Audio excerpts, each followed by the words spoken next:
Hey ornithologists! I wanted to make a quick video talking to you guys a little bit about visual identification of birds. So in this class, we're learning two very different techniques for identifying birds. We're learning to identify them by the sounds they make, which is a whole different video. And then we're also going to be learning to identify them visually. So I thought it might be helpful to talk a little bit about the history of this process, to put it in perspective for you and help you identify what some of the challenges might be moving forward.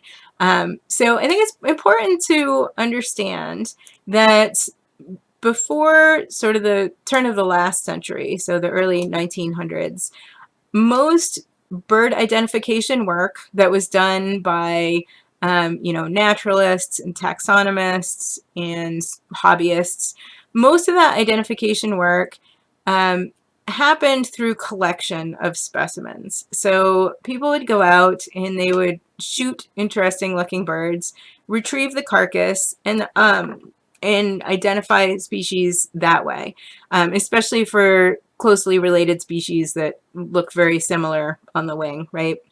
So they would be cueing in on things like the bird's size. So if you're actually holding carcasses in your hand, you can tell the difference in size with a good deal of precision, right? They would also be focusing in on sort of minute details that were apparent because they were holding the birds in their hands. And I think one kind of relic of this process lies in some of the names that our species have today that to us seem a little bit confusing. And the one that always made me scratch my head was the bird called the red-bellied woodpecker. So let me see if I can show you the field guide page here. So it's, which side of it is? Red-bellied woodpecker is this guy. And if you look closely, you might have a hard time seeing the red belly on that, right? So it looks pretty white, and in life it looks pretty white as well. But you would find if you got it in exactly the right lighting and you were zoomed in enough, or if you had it in your hand, you could see there was a patch of sort of light pinkish feathers on the belly that you could use to tell it apart from some species that look very similar that don't have that red belly patch. But that bird's name is probably originated during those days when people were doing most of their identification in hand, right? So along about the, I don't know, my dates might be off a bit, but along about the turn of the 1900s, that started to change. So for one thing, optics, like binoculars, became better and more accessible to people. And also, we had some really amazing painters who were also birders. And they really revolutionized how we do bird identification, because what they did was they were able to paint birds in life, sort of doing their natural behaviors, and they were able to show what we call field marks that would allow you to distinguish between species without actually having to kill the bird and hold it in your hands. And that was a great advance for birding, because now, it didn't have to involve death. It was more accessible to a lot more people. It was more peaceful pastime.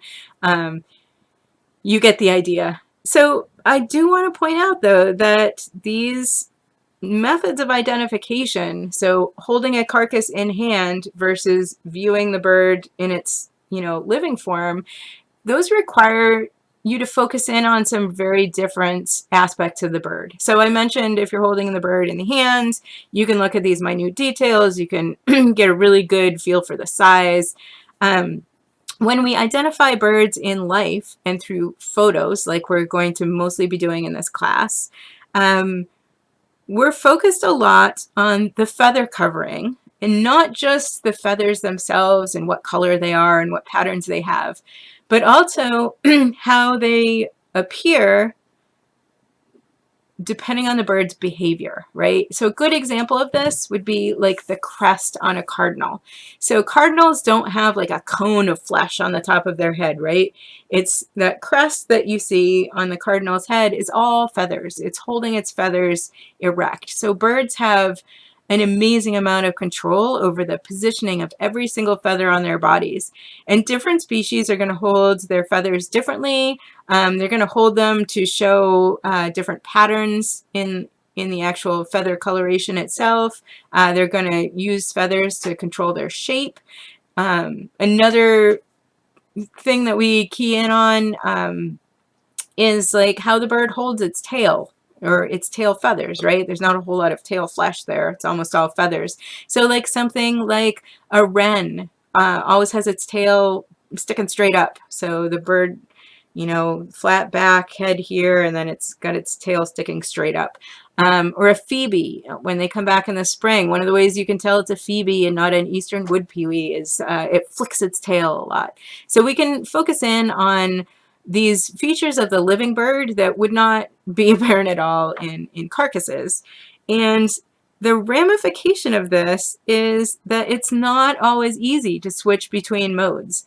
And I've found this when I've taught bird identification before, and I had folks practice with photos like you're going to do, which I think is the best way for us to do it, because that's what mimics what you're most likely to see. You're most likely to be out in the field with your binoculars looking at birds, right?